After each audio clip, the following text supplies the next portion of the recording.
Hello everyone, today I'm going to show you how to borrow on Aave, and this is going to be the crypto borrow strategy method. Make sure to watch the video to the end, not to miss any important details. Like and subscribe.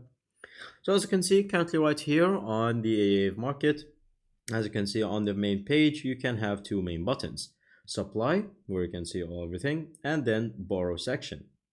Now in the borrow section, you can see assets that you can borrow for free. And as you can see from here, go token, Ethereum, Wrap, Tether, and all the other options such as USDC and everything mainstream.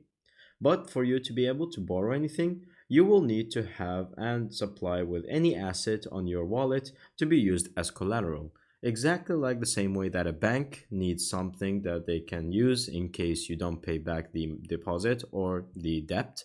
So from here, in this case, you will have to make sure that your wallet that is connected right here has any type of assets on it to be used just in case you do not give back the borrowed assets.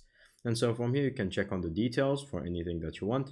And so it will show the borrow info, in total borrowed, and how much the API will be, and if there's going to be any percentage for frequency. And so once you do that, you can click on it and then you can borrow it once you have the collateral. And so all good. Thank you guys for watching. See you next time. Bye.